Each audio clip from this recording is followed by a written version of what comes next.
Hello everyone, this is স্মৃতি। কেমন আছো তোমরা সবাই? আমার নতুন একটা ভিডিওতে তোমাদের আবারও ওয়েলকাম। তো আমরা সবাই মিলে বেরিয়ে পড়েছি সকাল সকাল। এখন বাজে 7:30, মানে সকাল 7:30। তো আমরা এখানে আছি আমাদের ফ্যামিলি আর বুনুর বান্ধবীর ফ্যামিলি। ওরা 4 জন, আমরা 4 জন। সবাই মিলে প্ল্যান করেছিলাম যে পাহাড়ে যাব ঘুরতে।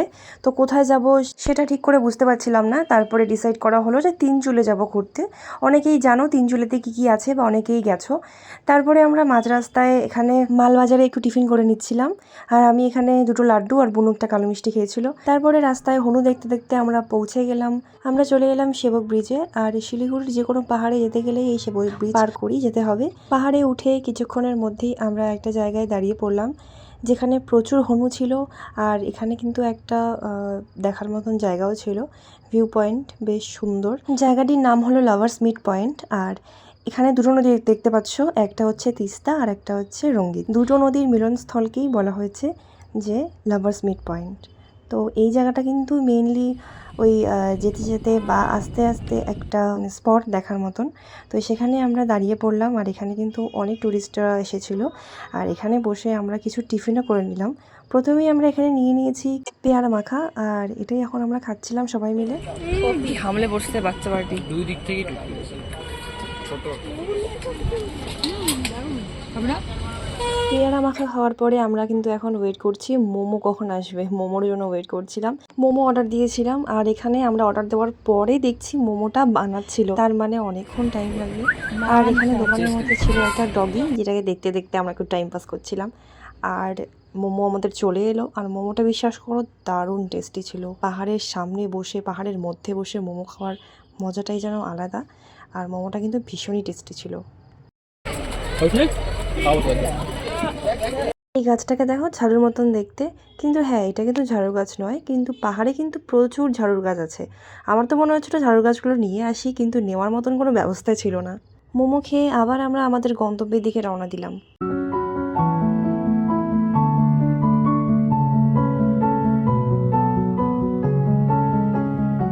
তারপরে আমরা দেখতে দেখতে আমরা আমাদের হোমস্টেতে পৌঁছেও গেলাম। আর হ্যাঁ, প্রথমেই হোমস্টে নিয়ে একটা কথা বলি। আমি কিন্তু হোমস্টেটা বুক করেছিলাম ইউটিউবের একটা ভিডিও দেখে। সেখানে নাম্বার ছিল, সেখান থেকে আমি বুক করেছিলাম। যত টাকা বুক করেছিলাম, এখানে এসে শুনি যে অত টাকা লাগবেই না। যদি আমরা ডিরেক্ট এখানে এসে বুক করতাম বা এখানেই বুক করতাম, তাহলে আমাদের অনেক টাকা কম লাগতো।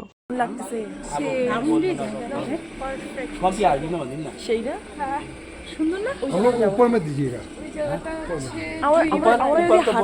ঘুরি ওই যে ডেথ রোড আছে না,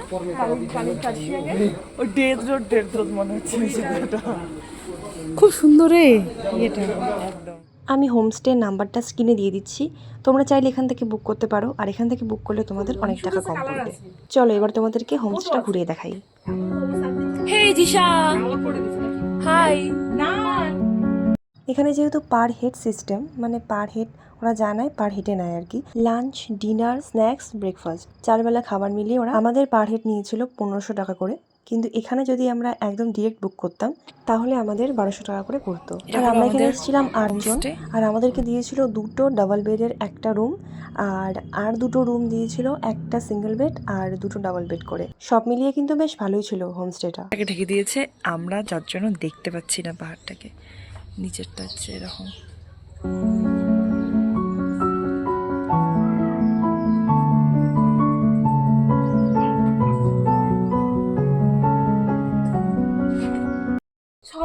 অবস্থা দেখো, মানে মেঘগুলো পুরো চলে আসছে আর কি, গায়ের মধ্যে লাগছে, এরকম অবস্থা। তারপরে আমরা চলে এলাম এখানে লাঞ্চ করতে। আর এখানে কিন্তু সমস্তটাই কাঁসার থালা বাসনে দেওয়া আর কি খাবারগুলো। ডায়মন্ডের থালা দিচ্ছে, ওকে থালার মধ্যে ডায়মন্ড। আমাদেরকে খাবারগুলো দিয়ে গেল। এখন আমরা যে যার মতন করে সার্ভ করে নেব। বাবা এখানে সবাইকে দিচ্ছিল, সার্ভ করছিল। আর মেনুতে ছিল সাদা ভাত, তারপরে এখানে একটা ছিল কোয়াশের তরকারি, যেটা ওদের পাহাড়ি কোয়াশ, সেই খেয়েই বুঝতে পারছিলাম। তারপরে ছিল ডাল, তারপরে দিয়ে গেল পাঁপড়, সোয়াবিনের তরকারি, আর সবশেষে দিল ডিমের কারি। সব মিলিয়ে বেশ ভালোই ছিল খাওয়া দাওয়াটা, খুব একটা বেশি খারাপ ছিল না। আর এই দেখো পাহাড়ের সুন্দরী গোলাপ, কি মিষ্টি লাগছে না দেখতে।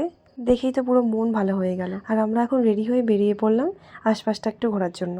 আমাদের হোমস্টের সামনেই রয়েছে এরকম একটা পাইন জঙ্গল, পাইন বাগান, যেটা কিন্তু দেখতে বেশ হরর ফিল্মের মতন লাগছিল। বেশ গা ছমছমে একটা ব্যাপার, কিন্তু ব্যাপারটাকে বেশ এনজয় করছিলাম।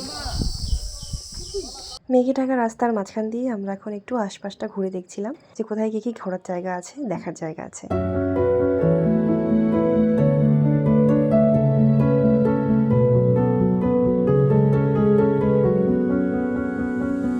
এখানে আশেপাশে দেখার জায়গা সেরকম কিছু নেই। আমরা চলে এলাম একটা ছোট্ট মনাস্ট্রিতে, আর যে মনাস্ট্রির গেটটা বন্ধ থাকায় আমরা ভিতরে ঢুকতে পারলাম না। বাইরে থেকে কিছু ফটো নিয়ে আমরা সেখান থেকে বেরিয়ে গেলাম।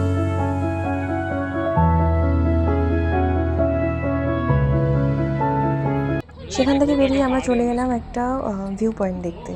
গাড়ির লাইন, কি অবস্থা, গাড়ির ভিড়।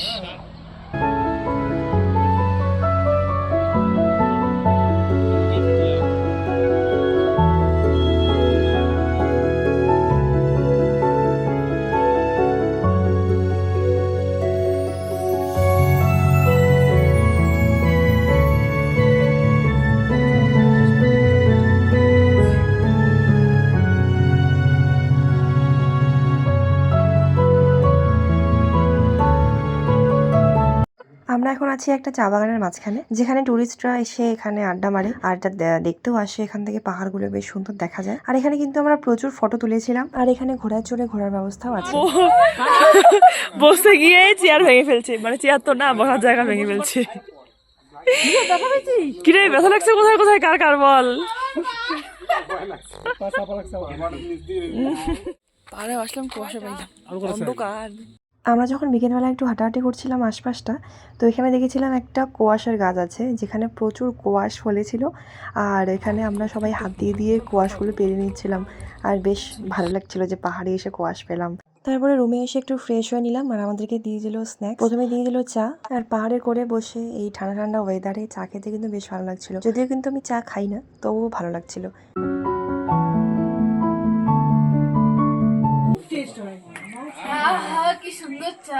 আহা বাবা, মনে হয় জীবনে চা খাই না এরকম। চা খাস না? প্রথমবার খালি নাকি চা? কি সুন্দর, মাঝে মাঝে খাই, আজকে একটা ভালো লাগছে নাকি।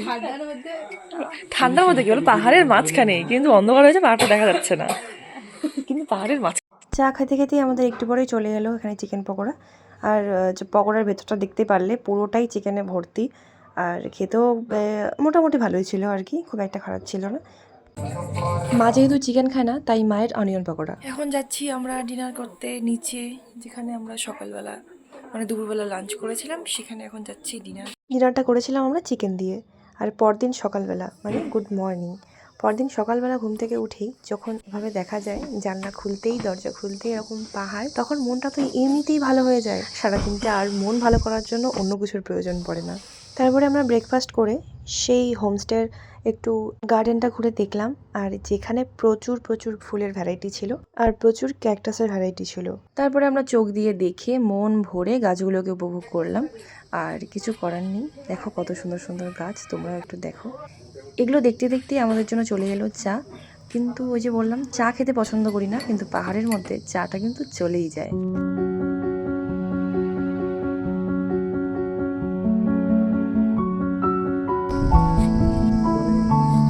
সেখানকার ফুল গাছগুলো দেখে আর লোভ সামলাতে না পেরে একটা দাদাকে বললাম যে আমাকে একটু গোলাপের ডাল দাও।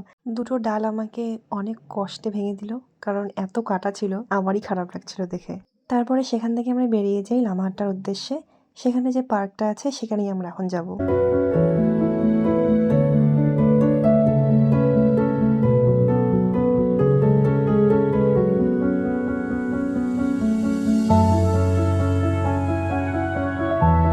এখানে এসে প্রথমেই আমরা টিকিট কেটে নিলাম। আর টিকিট কাটার পরে আমরা চলে গেলাম এখানে মোমো খেতে। আর এই যে মোমোটা কিন্তু সেরকম একটা টেস্ট ছিল না, কেমন একটা গন্ধ ছিল। তারপরে যাই হোক, আমরা মোমো টোমো খেয়ে সেখান থেকে বেরিয়ে এর ভেতরে ঢুকে পড়লাম।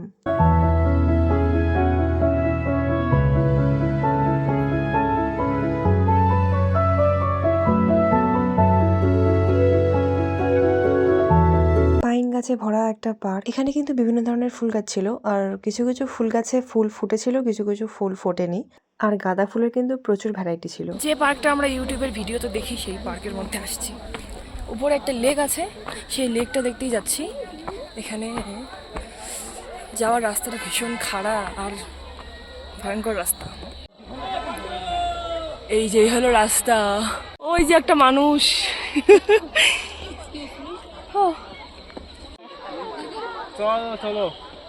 রাস্তাটা কিন্তু প্রচুর ভয়ানক। আর আমরা যখন উপরে উঠছিলাম আর যারা উপর থেকে নিচে নামছিল আমাদেরকে বলছিল উপরে কিচ্ছু নেই, লেকটা আছে অন্য সাইডে, এদিকে গিয়ে কোনো লাভ হবে না, ফালতু ফালতু ওঠাটাই শুধু কষ্টের হবে।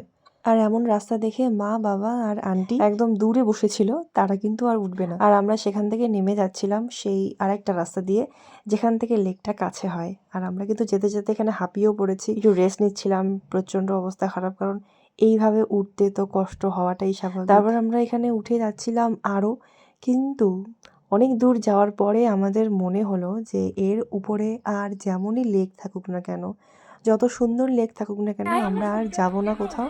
তারপরে আমরা এখানে ব্যাক করছিলাম, লাস্টে মা আর আন্টি গেছিল। ইস, এতদূর উঠলাম কত কষ্টে, আবার নামতেছি কত কষ্টে। আসলে আমাদের যাওয়া দেখে তারাও আর লোভ সামলাতে পারলো না, ভাবলো উপরে কি নাকি আছে, কিন্তু আমরা তো ওই ছোট্ট লেকটার কেমন কাছে লাগলো যেতেই বল? পারলাম না। হাফসা শেষ, তারপরে 3 কেজি ওয়েট কমে গেল। কোথায় মাপলি? আরে আর ওয়াইফ দিয়ে জুতা মুসলি, প্যান্ট মুসলি। কি শখ আমাদের, কি রফ রফ রাস্তা দিয়ে আমরা ট্রেকিং এর মতো করে ট্রেকিং বলতে গেলে ট্রেকিং করতে করতে পাহাড়ের উপর উঠলাম, কিন্তু কিছুই দেখতে পারলাম না। লেকের ওখানে যেতে গেলে আরও যেতে লাগতো, তাই আমরা অত দূর আর গেলাম না। এখন আমরা নেমে যাচ্ছি। গাইস, আমরা তো খাটনি করতেছি, লাইক করবা একদম শিওরলি, আমাদের জন্য, আমাদের খাটনির জন্য। পুরো ভিডিওটাও দেখতে হবে, তাহলে বুঝবা কিভাবে আমরা আর কি কি করবো, তাই না? ইংলিশে তারপরে আমরা এখান থেকে রওনা দিয়ে দিব। আর রাস্তাটা কিন্তু পুরোটাই মেঘে ঢাকা ছিল, দেখতে কিন্তু অসাধারণ লাগছিল মেঘের মাঝখান দিয়ে যেতে যেতে।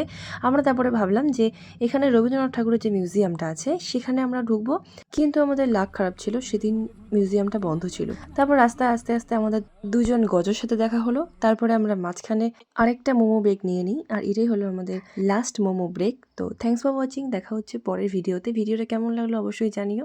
টাটা।